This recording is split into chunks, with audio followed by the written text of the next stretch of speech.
That's okay, we're not asking for that, we're asking for a center line on the mainly trafficked roads here. We got to the part, okay, so there were 5 of us in this ad hoc, just citizen committee, trying to push this forward. We got in touch with your office, we copied your office on some of the correspondence, a summary of the correspondence. And Jerem Ghali got back to us saying that he would not be here, but that you were aware of the issue. He also said that your office had been doing some investigation into what sounded like the same sort of paint system that I saw. I'm not sure. After we asked Francois, when are you coming to Galliano? We want to meet with you. We must meet with you. When are you coming? All correspondence stopped. That was 5 or 6 weeks ago now. So we've been brushed off. And after 4 months of effort, nobody's very happy about that. So we're just wondering how we get on a schedule. How does little Galliano get on a schedule to get that center line painted? That's all, you know. It's actionable. It's not a big deal. I'm not trying to solve water or the environment. You know? It's a center line because it's scary. Yeah. I don't drive at night. I'm not even 70 years old and I quit driving at night. Good. It's too scary. Who wants to go out at night?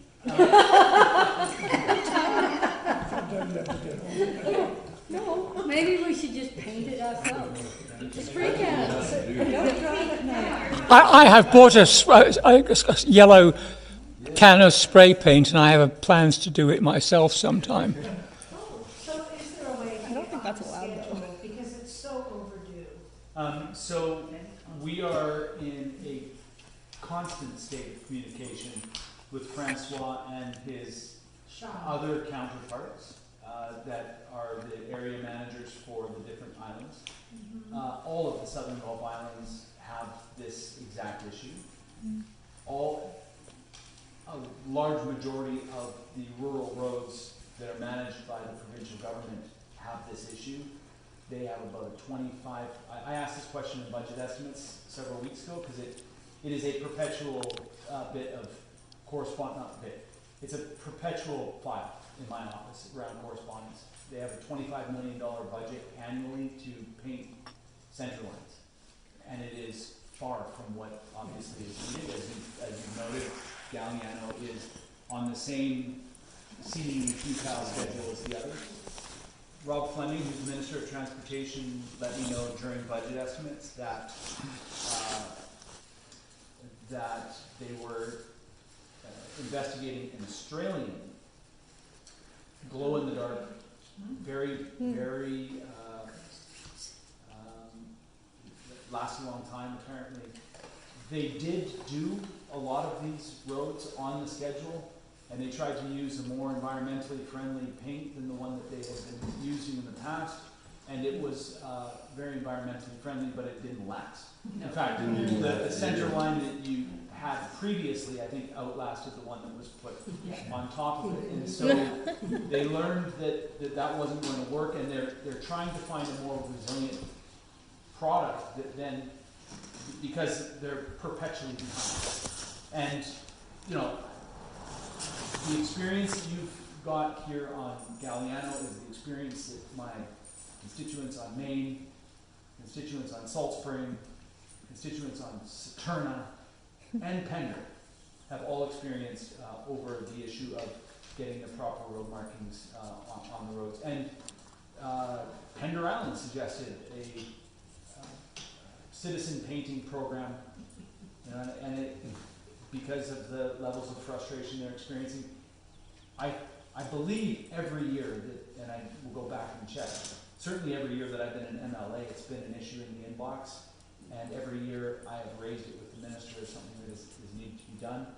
He just doesn't have the level of budget for this, and doesn't have the painting program that he needs in order to be able to match the need for the roads, specifically the rural roads in the province that are owned by the Ministry of Highways. So we'll continue to lean. We'll continue to suggest that, as I said in a post that I put out a few weeks ago, he suggested that he's looking for a community to run a pilot of this new product, and I said I can think of 5 right now that you can run it in. I don't know how you're going to pick which one.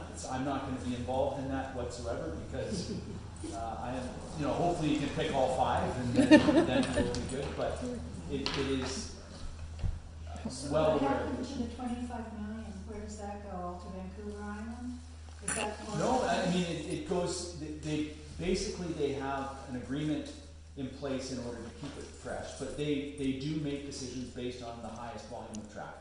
And is That that- is generally the 25 way million for BC? for the whole province. For the whole province? The whole No one else. Yeah. So it's not Pocahontas. So can we sue these guys? We're talking about litigious society? No. That's, These guys are you, so. I'm talking about Francois. Oh, No, no, we can't. But as an aside, when they last did the yellow lines up Portage Pass, it rained that night, and they were putting the Water the water down on a water-filled road, and there were a lot of places that within a year, it was off the road, and it was rather interesting because, as everyone is aware here, the pavement on this island is about 15 different kinds, and some of the pavement had stuck, and some of it didn't, so whatever they use on the roads here, I think one of the things that should also be looked at is, okay, this surface it may work very well on, but this surface it doesn't, and if this surface that it doesn't work on is the majority of our roads, what's the point of putting it on? So I mean, it's a little bit more complicated than maybe somebody would think. well, we have a road surface issue as well, which, you know, if we get past the lines in the center of the roads and get to the actual quality of the road surface on the Gulf Islands and on, I mean, if you go to Verdier, which is a provincial road, because the Mill Bay Ferry is at the end of it, and take it and check out the quality of the pavement on that road, the quality of the pavement on West Saanich Road, the provincial government is very clearly lacking the budget in order to keep the road surface quality up to date.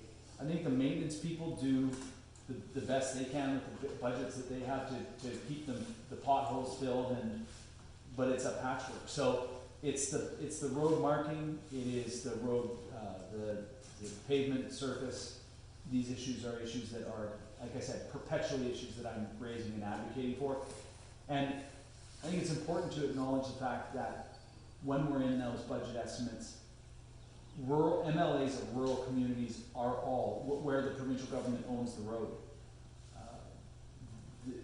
and sets the priority for those roads. And I think that this is the thing that needs to be acknowledged here, is that where the communities don't own the roads, the communities don't set priorities for the roads. And you know, we see that actually happening here, where the provincial government comes over and makes a decision and puts signs up and then leaves.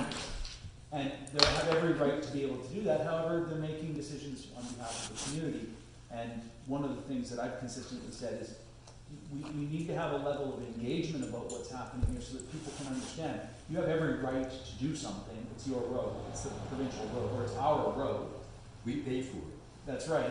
However, just out of basic, you know, decency and courtesy of the community that you're making those decisions in, be more consultative, be more engaging, have that discussion.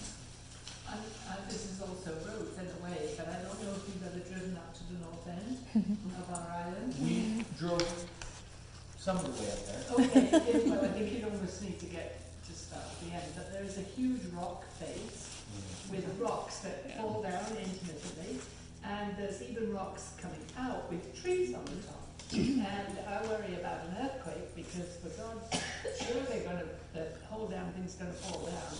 And, you know, the hundreds of somewhat people beyond that will not have any way of getting off except a water evacuation.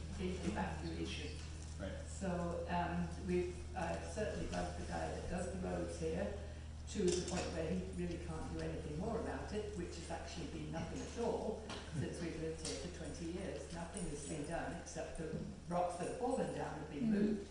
But I think it would be really good to have your guys that are the engineers that look at structures and things to come out, because we should mitigate that disaster if we ever did get an earthquake. Well, it's interesting, there have been apparently some disasters that have been mitigated with the roads, just not maybe some of those ones, so. Yes, I mean, there's been Some of the more difficult two ones. wonderful culverts put in, huge. Nothing on one side of the more northerly one, and you could easily just over into Gannett Creek, Right. which would be very good to have the same kind of protection that we've got down on the big one that's down here. But in any event, I don't really consider that to be as much of a priority as somebody fixing this rock fall that is going to happen one of these days, whether it's So- because it's dry or what. But Where is it? It's right at near the north tip. it's pretty near the north end. It's I don't actually know. How would you identify that spot? Matt, you know Saltery Cove is, That's- Saltery, yeah. where you see the piers? Yeah. The Yeah. embankment that faces that. It's very obvious. All right, we didn't make it that far. Sorry. No, most people haven't. In fact, you do need a passport. Oh, okay. So, can I just finish real quick? I appreciate you coming. Is there any point in continuing correspondence with Francois? 100%. And Coffee in my office on it? I'm kind of shouting into the wind now, he doesn't answer us Well, anymore. we need to continue to, I mean, ultimately, the message that I'm delivering is the, he is operating in an environment where he doesn't have enough resources to be able to do it. They're operating from the south end of the island. They're operating on a policy that basically says the roads that have the highest volume of traffic are the ones that get the priority. That is a very challenging scenario for the more rural communities, and that includes, all the way out, not just the Gulf Islands, but all the way out into the rural areas where the province owns those roads. So just know that they're dealing with limitations, but we have to continue to advocate, and I will continue to advocate, and I'll continue to raise it. And the way that I can continue to raise it is if my constituents continue to raise it with me. And so, we will continue to have a file that is like center lines and fog lines. I would suggest that while the center line seemingly is the more important line to paint, the fog lines are not less important. Because if you can stay close to the fog line, you're not going to be on the center line. Yeah. And the thing that I notice mostly is that where there is those freshly painted roads, on the corners, the paint gets worn off. And why is that? And that's because the people who drive on the roads, I'm not going to suggest who those people might be. I'll let you determine who they might be. Even when the lines are there, are cutting corners maybe in front of them. So it's just important that there is a requirement for those lines to be on there for good reason, for safety. And I'm going to continue to advocate for them. I'm going to continue to advocate every year for a greater budget.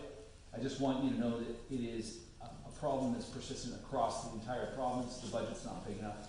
And so your advocacy to our office gets us more emails. We put them together.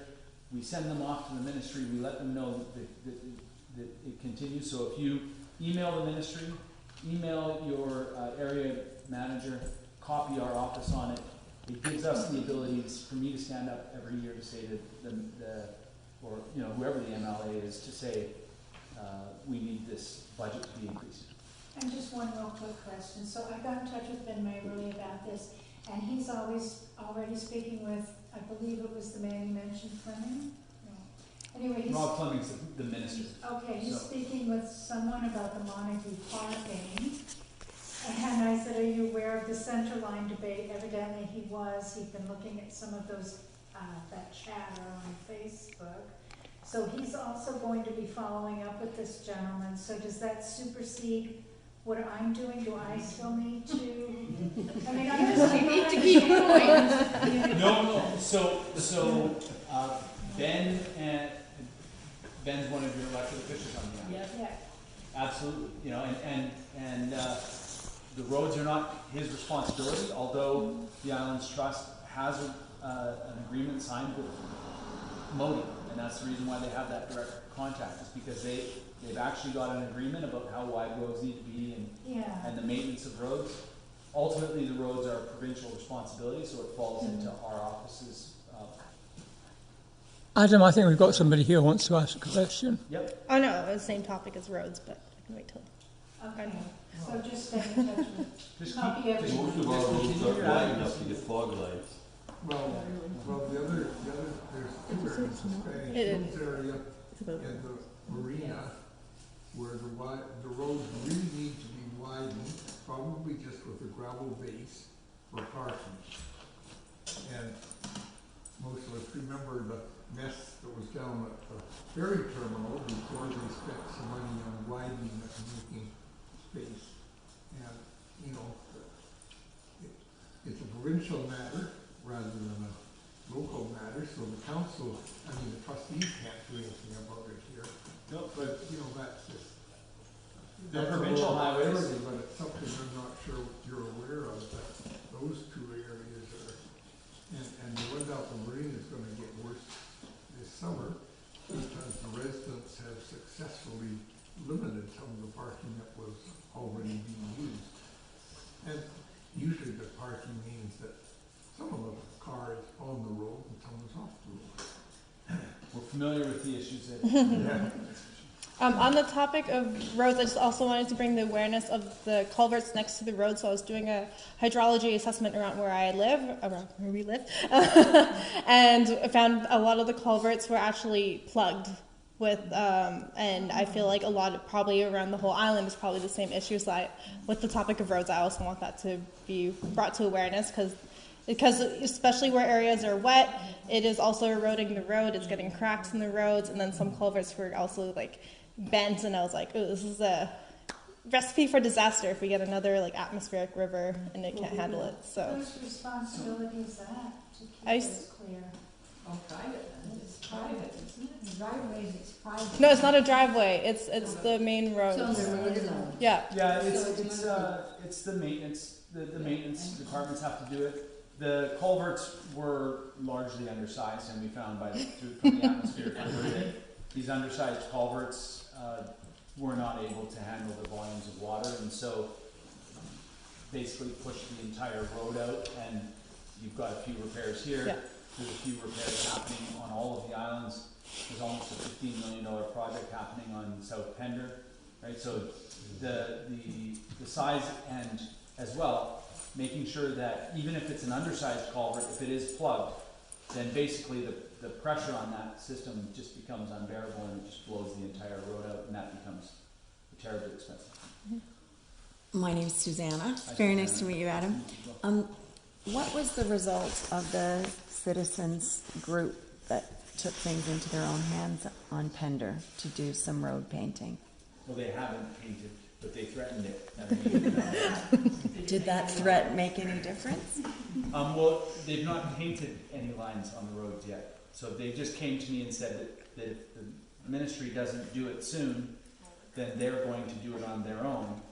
And I said, well, I can't suggest that that's something that you should do, but I'm not here a lot of the time, and I know what I can do about it. So it's like, there's a group on on Salt Spring that is got a little street sweeper, and they're trying to clear the rocks off of the side of the road so that cyclists are not riding on marbles, basically, because the street sweeping that's part of the contract isn't enough, and there's just always pebbles and rocks. And so in that instance, and I don't know if it's something that you're allowed to do, but that's what they're doing. And ultimately, the thing that I would say to the minister on this is that the result of the government and the result of his or their inability to get the Minister of Finance to give them enough budget in order to do this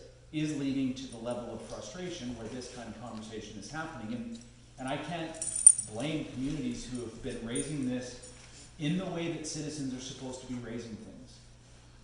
And here, and in communities right across the province, the frustration is mounting because consistently they're being told, yeah, we hear you, we see you, but there's nothing that we can do about it. And really, the only person that can do something about this is the Minister of Transportation.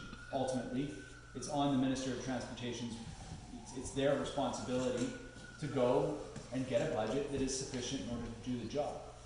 And, you know, that's not been my experience. I don't think that was the experience of my predecessor or his predecessor. I think that over a matter of many, many years and a number of electoral cycles, the same lack of attention to this has been the case.